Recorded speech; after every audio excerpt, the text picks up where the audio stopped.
Hi everyone, welcome back to my channel. I wanted to do a current car collection and just talk about my future plans for my cars.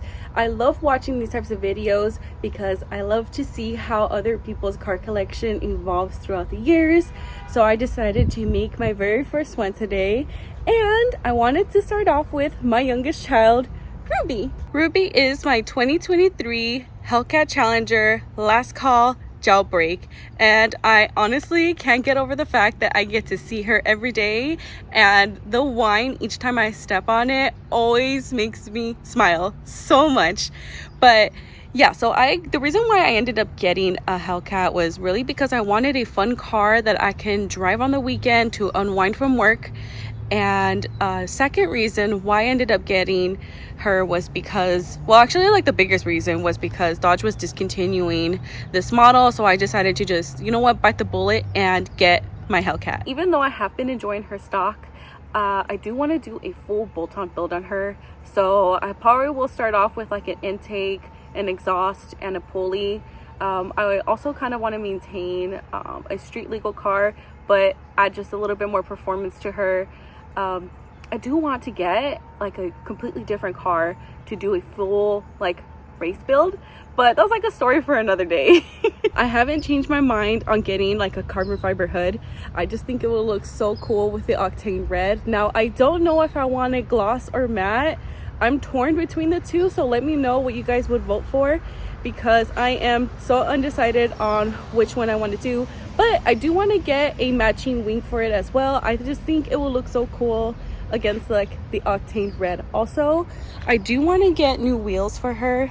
I'm thinking gunmetal will look the best once I have like the carbon fiber hood. I just think it will stand out so much more.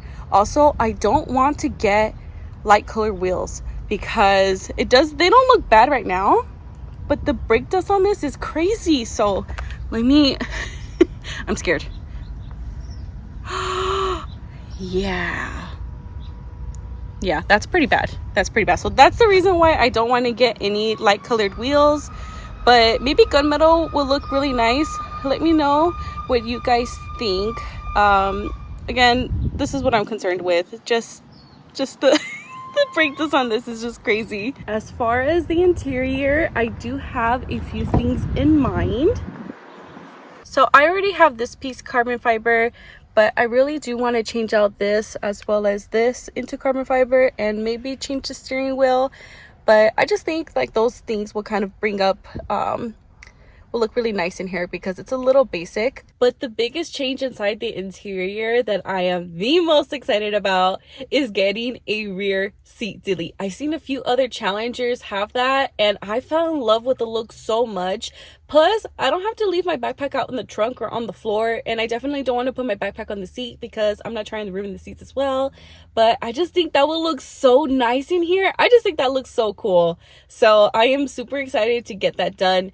What do you guys think? Also, those back seats are pretty useless to me. I don't really use them, so to have more space is a little bit more valuable for me.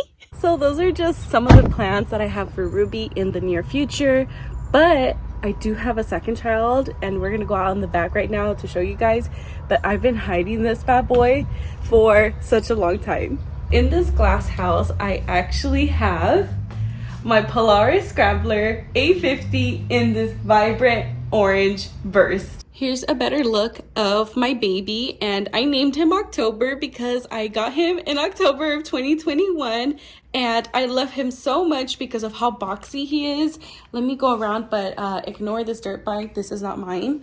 Look how boxy that is.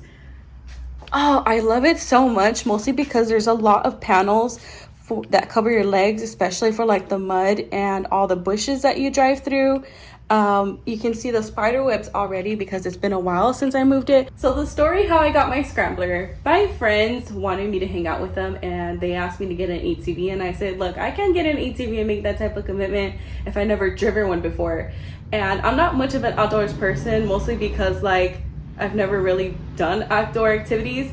So I didn't want to make a commitment not having to test ride one. So one of them ended up getting a Yamaha and the other one ended up getting a Can-Am. So I got to test ride both of them. Now my issue with the Yamaha was it was just too lightweight. I felt too exposed and I just felt like there wasn't enough like protection around from bushes. And when I test out the Can-Am, that one I felt a little bit more sturdy on just because it was heavier, it had more panels around the legs, so I felt more comfortable in that one. Now here's where the story gets more interesting.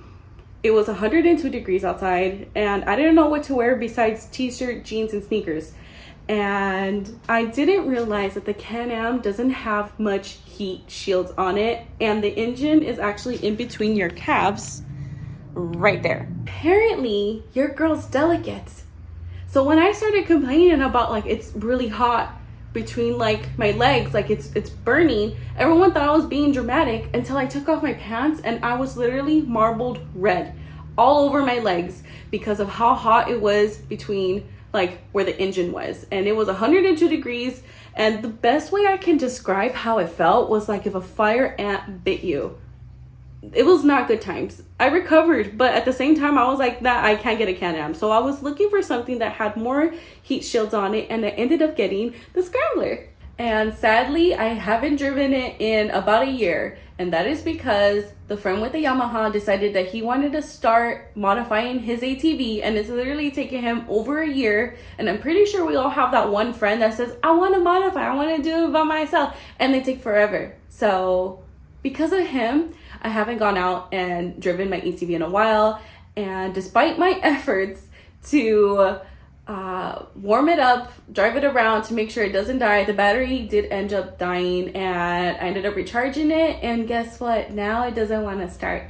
So I'm gonna need to take it in for maintenance and see what's wrong with it, because I do really want to start driving it again this year.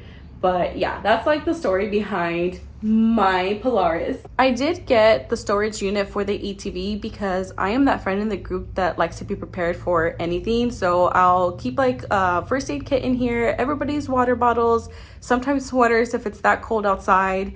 And I will kind of keep in here some ratchet straps as well, because there's just so much space in here that nobody has to carry a backpack anymore, and that just makes it that much more fun. So instead of also having to drive all the way back to camp to get whatever we need, we just make a quick pit stop and we have everything in here. I had a cover on the ATV, and then I stumbled upon something that was very disturbing. Something was chewing through the cover. So after further investigation, I ended up finding out that my ATV has been hijacked by caterpillars. I literally have caterpillars growing on the tires. That's how long it's been since I moved my ATV. So now I gotta burn the cover that I had and get a new one. Last but not least in my collection is my daily Pearl. If it wasn't for Pearl, I wouldn't have Ruby. And Pearl is my 2020 Toyota Camry XSE in this white with the black top. And please ignore the fact that I have my license plate cover for my Hellcat on there, okay?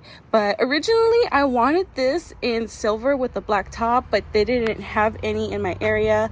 So I might just have to wrap this myself someday.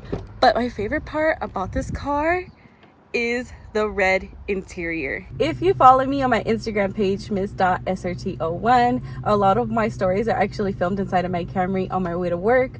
But the reason why I got my Camry is because in 2020 I got into a minor accident that totaled my Honda Civic. So I needed a new reliable daily, and that is how I ended up getting Pearl. So I have this crazy idea. Once Pearl is done being my daily, I want to transform her into a full-blown NASCAR Camry. I haven't stopped thinking about this ever since I got in her because I love watching NASCAR. So I want to turn her into a NASCAR lookalike. I'm so excited for it. I want to do a full-blown wrap, get a wing, new wheels, and it's not going to be a NASCAR Camry without a NASCAR V8 engine. I'm so excited. It's not going to happen anywhere in the near future. But the fact that I want to do that, like my mind, you can't change my mind that that's not what I'm going to do with my Camry once she's done being my daily, because right now she's at like 57,000 miles. But you guys are not going to change my mind that that's what I want to do with my Camry. When I think about what I need in the next car, I needed to solve two of my problems. So the first one is I want to be able to tow with it, and secondly, I want to be able to take it off-roading. So I'm thinking I want to get a truck. I don't want to tell you guys which ones I've been looking at, but I'll definitely share that with you guys when the day comes. But on the other hand, I can't help but really want my first project car, and there's just so many possibilities on what to get. But if I had to like narrow it down, I think I want to get my first classic muscle car, whether that be like a Camaro, a Mustang, a Charger, or a Challenger. I just love watching other people work on their classic builds, and that's something that I really want to work towards. And keep in mind, like, I have zero experience, so I will be YouTube certified by the end of my first project car, but I just want to be able to build my own classic car someday. And that's it for today's video. I hope you guys enjoyed. I'll see you guys in the next one. Drive safe. Bye.